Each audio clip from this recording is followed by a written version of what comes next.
Every wild wasteland encounter in Fallout New Vegas? Let's go.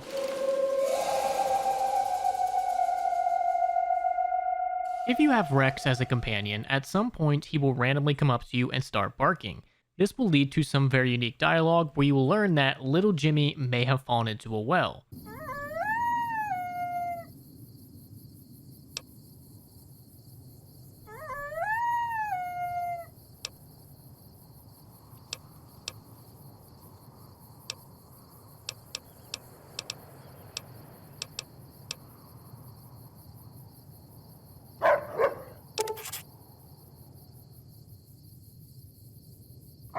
After that, a new location will be marked on your Pip-Boy over near the Nellis Air Force Base. Once you have gotten there, a well will magically have spawned in, and if you head to the bottom of the well, you will find a dead mole rat, a kid's BB gun with 200 BBs, a raw cowboy hat, and a super stim pack. Now this is a reference inside of a reference. This is a reference to a very similar quest in Fallout 2, where the Chosen One is looking for a kid named Johnny, and he learns from his dog Laddie that Johnny may have fallen into the town well and might have been eaten by a mole rat. And that, in turn, is a reference to the 1954 TV series Lassie, where the character Timmy was frequently rescued from dangerous situations by his dog Lassie. And ironically, on the TV show, Timmy never actually fell into a well. It was actually Lassie that fell down the well, and it's like this whole Mandela effect conspiracy thing that just blows my mind.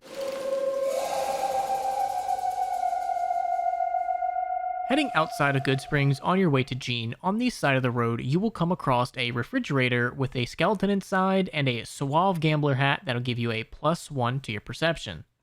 This is a reference to the movie Indiana Jones and the Kingdom of the Crystal Skull, in which Indiana Jones somehow survives a nuclear blast by getting in a lead-lined fridge.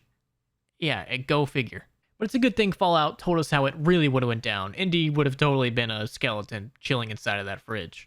But this encounter is called That Fridge Was a Death Trap, and this is a reference to the line spoken in the actual movie. Indy, thank God. Don't you know it's dangerous to climb into a refrigerator? Those things can be death traps. When the Securitrons guarding the strip successfully stop an intruder from gaining access, they will repeatedly shout, "Exterminate."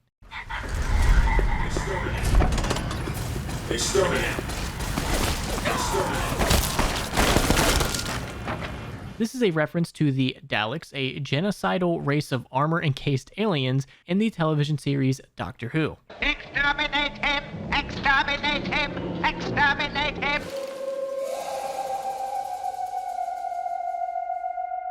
While you patrol the Mojave, just waiting for that nuclear winter, if you have Radio New Vegas on, you will get a couple unique intro lines for Mr. New Vegas. You know, I tried to measure my charisma on a Vitomatic vigor tester once.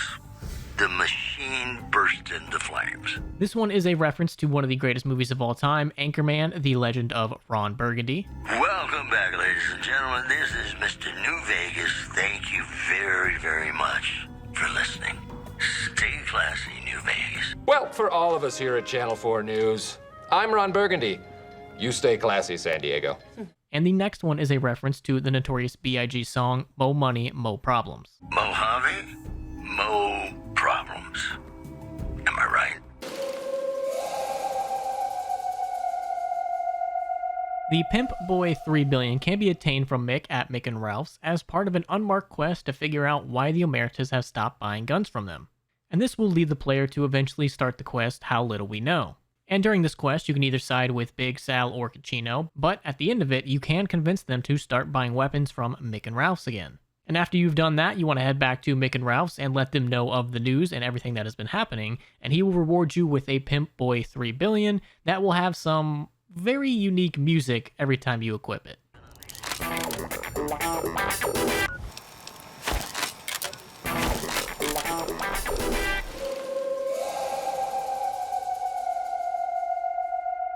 During the unmarked quest, Bounty Killer, given to you by James Hugh or Bryce Anders, you are sent into Vault 3 to kill Motor Runner. And upon confronting Motor Runner in Vault 3 surrounded by fiends, you can basically tell him that you're here to kill him, and he will give you this very unique dialogue. You? Take care of me? You don't look half tough enough.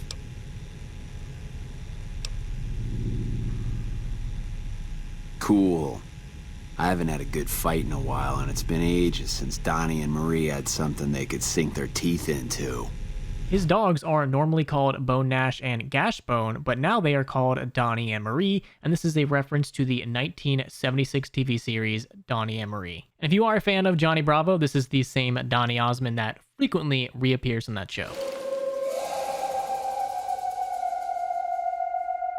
If you are traveling in Freeside and you talk to Rotface just enough times, he will let you in on a little secret, that Pacer is addicted to Jet and has a heart condition. Drugs are everywhere in Freeside, and even people you might not expect have become addicts. Jacob Hoff, for instance. That man was a brilliant chemist before he picked up the habit. Now, just another junkie. That King Pacer's a fan of Jet, too, though I heard one of the followers talking about it being dangerous for him. Something about his heart. Do yourself a favor and stay away from that stuff, okay? And this information can be very useful in the quest King's Gambit, in which, while talking to Ambassador Crocker, you can give him a little hint that he could maybe do it himself. That could be useful, but I'm afraid I don't have the background and know how to take advantage of that knowledge.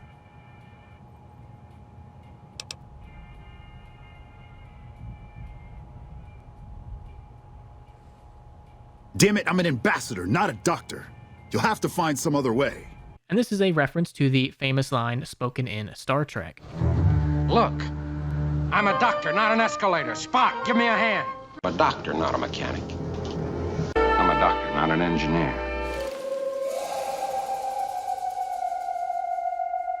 During the final battle for Hoover Dam, if you are listening to the NCR emergency radio, eventually one of the lines you will hear will be this. They're coming out of the walls, man. They're coming out of the damn walls. Game over, man. Game over. And this is a reference to the 1986 movie Alien. Coming out of the walls. They're coming out of the goddamn walls. What, man? Game over, man. It's game over. During the unmarked quest, Barton the Fink, Barton Thorne will plead for you to go save his girl on the overlook just south of Goodsprings. And upon getting there and dealing with the geckos, you're going to find a dead prospector named Johnny, wearing glasses with a glass pitcher next to him and 5 aces on the table with 4 orange balls in a line. And this is a reference to the failed game project Zyborn Glock, who had one of its characters named Johnny 5 Aces. The project never ended up going anywhere and kind of just became one of those tiny little inside jokes to a small community. Slightly north between Ranger Station Bravo and the Devil's Throat, you can find the unmarked location, The One. The One is an undetonated nuclear bomb that you can attempt to activate, but quickly learn that you can't do it.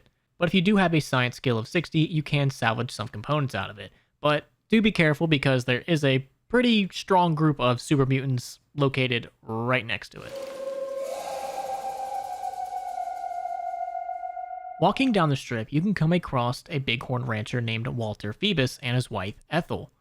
And upon starting a conversation with him, he tells you that he wants his revenge on a man named Heck Gunderson, after the Gundersons stole a bunch of land in a very shady deal. And upon accepting this request, you can talk to Heck Gunderson in the Ultralux and learn that his son, Ted Gunderson, has gone missing.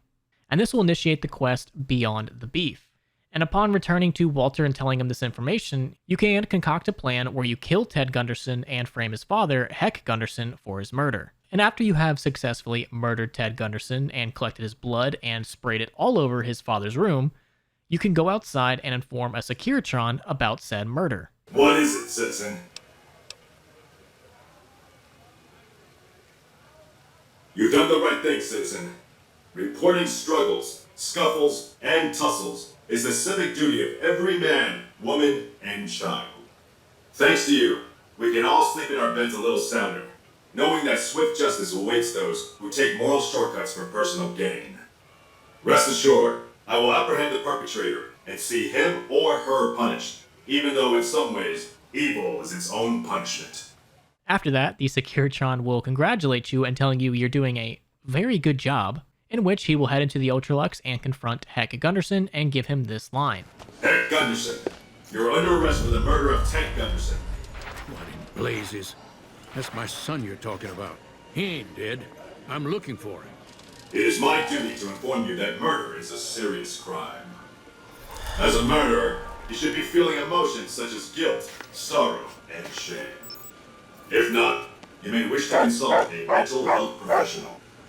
Where's my son? What'd you do with my boy? I hope this experience has taught you an important lesson about the value of human life. You can't do this to me. This is a mistake. Dead or alive, you're coming with me. The hell I will. And the line, "Dead or alive, you're coming with me," is a quote from the 1987 movie RoboCop. Drop it! Dead or alive, you are coming with me. Also, during the quest Beyond the Beef, you can be informed that there is another investigator investigating another disappearance. You can ask to speak to this man, in which they will give you his room number. Heading up to his room, you will find a dead body with the name Crusoe. He will have red hair, sunglasses, and a pretty nifty little business suit, in which shortly after you will get attacked by a couple White Glove Society members. But the dead investigator named Crusoe is a reference to the TV series CSI Miami, whose main character was Horatio Kane, played by David Caruso.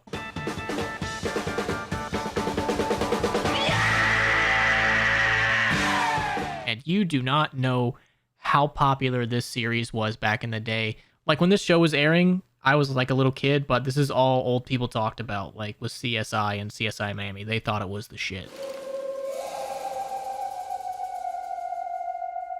Chilling out with the Legion out in Cottonwood Cove, on the side of the Cottonwood Cove HQ, you can find some graffiti written Romanus Eunt Domus. I hope that's how you pronounce it. Please let it be right. This is a reference to Monty Python's Life of Brian, in which Brian is writing graffiti on the palace wall and uses the same incorrect inflection. He was trying to write Romans Go Home, but instead wrote people called Romanus, they go the house. He is then corrected by a centurion, who forces him to write the correct version on a wall 100 times before the next morning, or have his balls cut off. Understand? Yes, sir. Now write out 100 times. Yes, sir. Thank you, sir. Hail Caesar, sir. Hail Caesar. If it's not done by sunrise, I'll cut your balls off. Oh, thank you, sir. Thank you, sir. Hail Caesar and everything, sir. If you find yourself bathing in radiation in Camp Searchlight, you can eventually find the Searchlight East Church, and heading into the basement of the church, you will find a box full of grenades sitting on the table labeled Holy Hand Grenades. The writing on the box says pull pin and count to 3 with the 5 crossed out. This is yet another reference to Monty Python in Monty Python and the Holy Grail, in which it references the Holy Hand Grenade of Antioch. We have the Holy Hand Grenade. Yes, of course. The Holy Hand Grenade of Antioch. And the Holy Hand Grenade is also referenced in Fallout 2. And these grenades are very, very powerful, so definitely recommend picking them up. Walking around the ruined houses of Nipton, you will find 2 burned skeletons laying outside one of the houses. Going up to the skeletons, you will see that they are named Owen and Beru. This is a reference to Star Wars Episode 4, A New Hope, where Luke Skywalker's uncle and aunt Owen and Beru are both burned to death and left to lay out just like the ones in-game. During the quest Debt Collector, you are tasked by the Garrett twins to track down multiple people and collect their debts. One of those people is called Lady Jane, and upon talking to her, she will claim that she has no money and has been trying to scrap enough money just to return to California. She says that her caravan was raided in the Brock Flower Cave, and if you let her go, she'll give you the information and let you keep whatever you find. And upon agreeing to this, she will give you this very unique response. But what about the R.O.U.S's?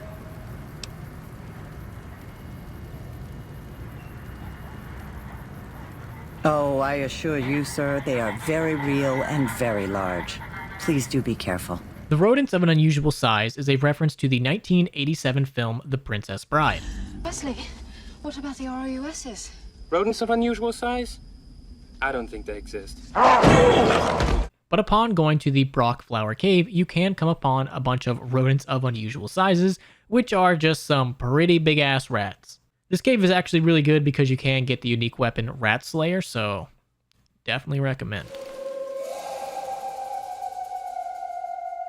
During the quest I Put a Spell on You, where you are tasked to find the mole who has been leaking out information, you can tell Captain Curtis, who is the mole, that you know that someone is using the radio tower at night and that you're going to stake it out.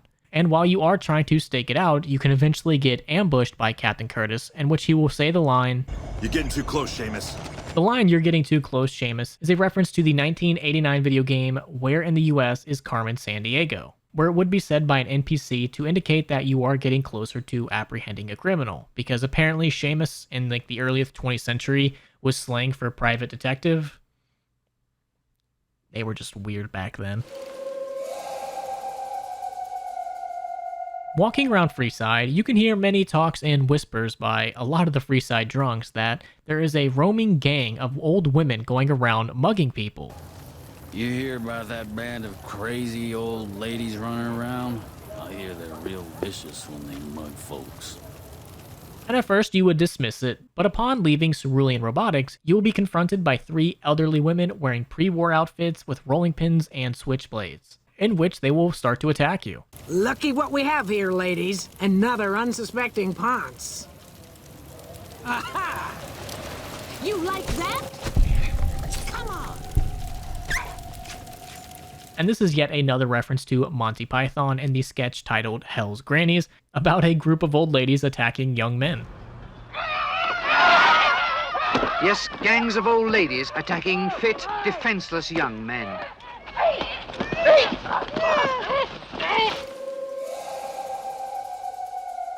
As you are going through the Mojave, if you found yourself watching a little bit too much of the Y-Files, and you head just north of the Horitzer farmstead, in the distance you will see what looks to be a flying spaceship, and upon getting closer, you will find 3 aliens huddled around a campfire with a UFO floating in the background. They will immediately become hostile, and upon killing them and looting the alien captain's body, you will get the unique weapon Alien Blaster. In my opinion, this is definitely one of the cooler Wild Wasteland encounters, and the Alien Blaster alone makes having the Wild Wasteland trait more than worth it. Now, the next 2 encounters are a little bit bugged and won't happen normally. And of course, they both take place in Freeside. If you were wandering Freeside and have a hated or vilified reputation, occasionally some Freeside locals will run up to you and yell this. Witch! Witch! You should be burned for all the people you've turned into newts. And yet again, this is another reference to Monty Python and the Holy Grail, where the villagers start accusing a woman of witchcraft for the most hilarious reasons. What makes you think she's a witch? Well, she turned me into a newt. I got better. Burn her anyway! The next encounter can be done if you have Cass as an active companion while traveling Freeside. Eventually, a King member will start to whistle at her, in which she will respond with, "Ain't nothing but a hound dog." And of course, this is just an obvious reference to Hound Dog by Elvis Presley, which I did not know until looking this up, but was originally a song by Big Mama Thornton, but was just covered by Elvis. So, the more you know. When you are playing the Dead Money DLC, if you have Dog as a companion, when he starts eating a ghost person, he's gonna say this.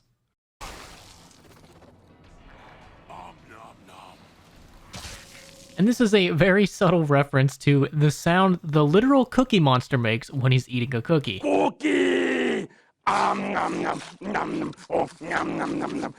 that is just such a weird connection. You go from a giant super mutant called Dog to the Cookie Monster. Yeah, I can see it. Also, while playing Dead Money, if you have Dean Domino as a companion, after he gets his first kill on a ghost person, he will say this.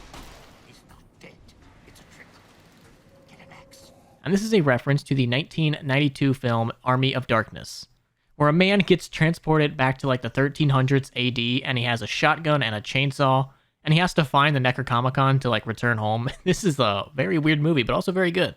But in that movie, a very similar line is also said. It's a trick. Get an axe. The last one is in the wine cellar as you are trying to trigger the gala event. You will see the phrase, "I am not your mummy," written on the wall. This is a reference to the 2005 Doctor Who episode, The Empty Child and the Doctor Dances, where there is a plague going around and human beings have been permanently fused with gas masks, very, very similar to the ghost people in Dead Money. Are you my mummy? Mummy?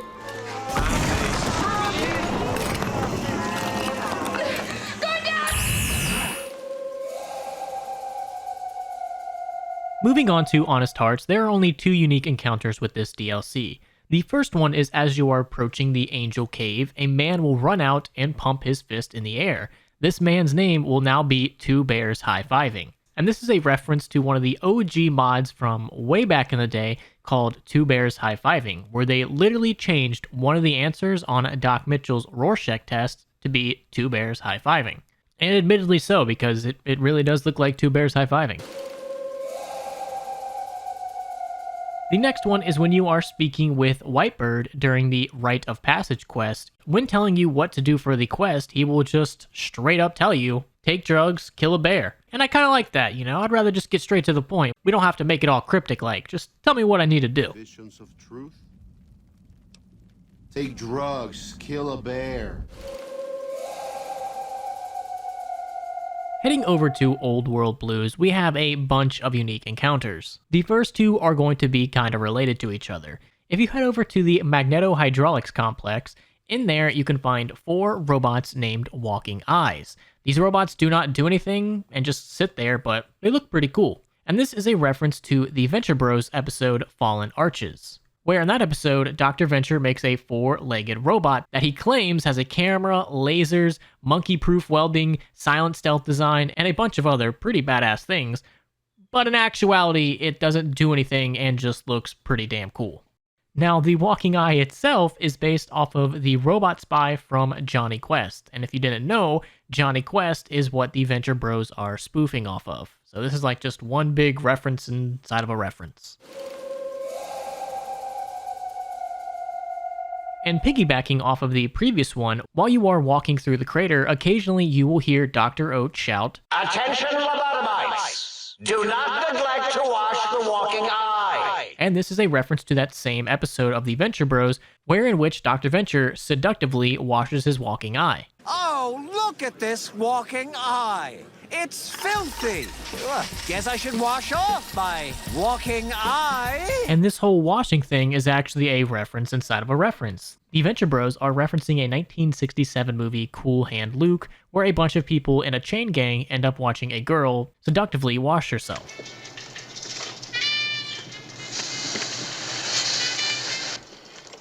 Taking him off here, boss! Alright, take it off, man. And another interesting thing about this Wild Wasteland encounter is Dr. O and Dr. Venture both have the same voice actor, James Urbaniak. If you head over to Higgs Village, behind Dr. Boros' house, you can find a miniature Deathclaw named Stripe, and in front of Stripe's doghouse, you will find a chicken leg. But if you get too close, he will start to chase you, until you get close to the fountain, in which he will run back to his little doghouse. This is a reference to the 1984 movie Gremlins, where the main gremlin is called Stripe. The gremlins have a hankering for chicken, and Stripe did meet his end next to a fountain. One of the rules to the gremlins is they cannot be exposed to sunlight. And as Stripe was making his way to the fountain to create more gremlins, Gizmo opens up a nearby skylight, and that exposes Stripe to the sunlight, which ended up killing him. So it's fair to say that the Stripe in Fallout New Vegas would have a little fear of fountains. After completing the high school test in the X8 Research Center, making your way out, you will come across a window that shows 5 police cyberdogs sitting around a table playing poker. This is a reference to the famous Dogs Playing Poker painting by C.M. Coolidge. And a very similar encounter can be seen in Fallout Tactics, where instead it is Brahmin playing poker. Also inside the X8 Research Center in the high school testing area, you can find the words Wolverines spelled out on the wall. This is a reference to the 1984 movie Red Dawn, where the Soviets invade the United States and a group of teenagers form a guerrilla unit known as the Wolverines. Wolverines! And this movie is not to be confused with the 2012 one with Josh from Drake and Josh. We just don't talk about that one.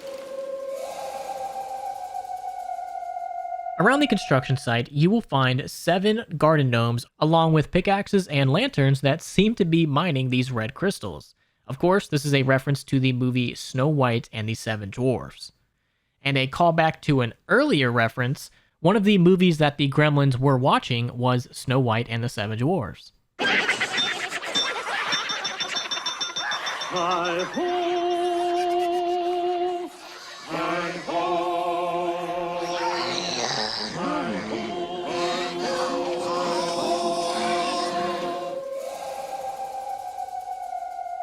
In Old World Blues, you can come across what seems to be a skeleton piloting the Y-17 trauma override harness, but in actuality, it's the other way around. And at multiple locations around this DLC, you can hear them say, "Hey, who turned out the lights?"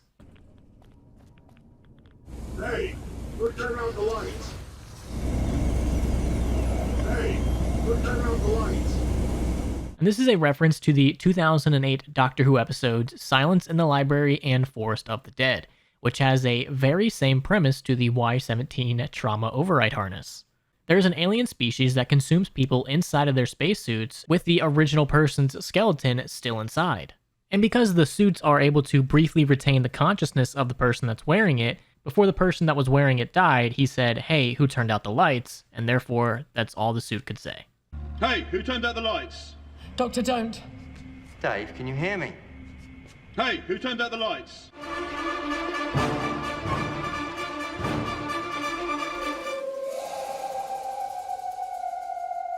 Heading just slightly northeast of the Big Mountain West Tunnel, you can come across a cargo truck with the license plate Rokit 88. And this is a reference inside of a reference. At first, it's referencing the film The Adventures of Buckaroo Banzai Across the Eighth Dimension, which is about a physicist, neurosurgeon, test pilot, and a rock star, and his efforts to save the world by defeating a band of interdimensional aliens called Red Electroids. And in that movie, he drives a vehicle with a plate through a solid mountain, and the plate says Rokit 88, which is a reference to the song Rokit 88. When speaking with Dr. Mobius, he will mention that he has to implement Plan 9. I suspect I have Plan 9s in place, but I may have coded myself to forget them, just in case. They're probably very dangerous, lethal, or worse. So I had to do something else to keep them occupied here, or as you like to say, trapped. I prefer to have several Plan 9s in case the 7s fail. Which is a reference to the 1957 film Plan 9 from Outer Space, which is about a group of extraterrestrials who seek to stop humanity from creating a doomsday weapon that could destroy the universe. And the aliens implement quote-unquote Plan 9, a scheme to resurrect the Earth's dead. And the aliens hope that this will force the humans to listen to them, otherwise they're gonna have to take us all out. The last one for Old World Blues is going to be Kilroy Was Here. As you exit the think tank or the sink, you can find on the wall written Kilroy Was Here. This is actually a very popular World War II meme by the Allied soldiers. Wherever servicemen were stationed, encamped, and or visited, and or were just generally at, you were bound to find this image with the phrase, "Kilroy was here." And according to lore, German intelligence did find the phrase on captured American equipment, which led Adolf Hitler to believe that there was some high-level elite spy named Kilroy, or it could have been a codename of some sort, operating in the European theater. And it was also rumored that at the Potsdam Conference in 1945, Stalin found Kilroy Was Here written in a VIP bathroom.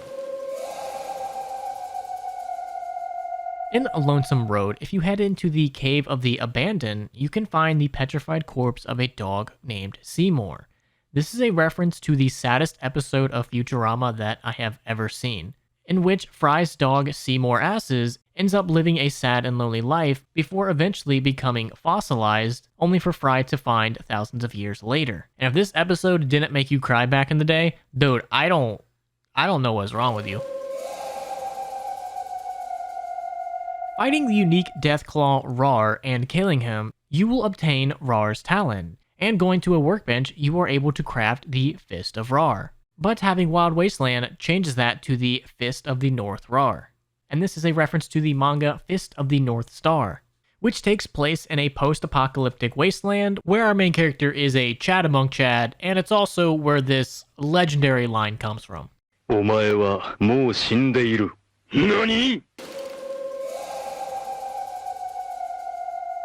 Heading to the 3rd Street Municipal Building, if you go up to this terminal, you'll be able to quote-unquote guess the password by typing in guessed. And this seems to be a reference to Archer, where in the story, the password to the super secret spy agency's computer is guessed. Password. Password. How about guessed? No way. At the end of the Lonesome Road DLC, if you decide to blow everything up, during the end credits, Ulysses will say this. The couriers finally really did it. They blew up the lands west and east of the Mojave, damning them all to hell. The act was discovered 200 years later as other couriers explored the Mojave wastes. There, they saw NCR relics, reminders of their once proud history. Which is a reference to Planet of the Apes. We finally really did it. You maniacs! You blew it up! Oh, damn you! God damn you all to hell! The last unique instance of a Wild Wasteland is during the credits. As the credits roll, you will see a bunch of silly names and other just randomness throughout the credits.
So that is all of the wild wasteland encounters in Fallout New Vegas. If I did happen to miss any, please let me know down there below in the comments. Also, which one was your guys' favorite?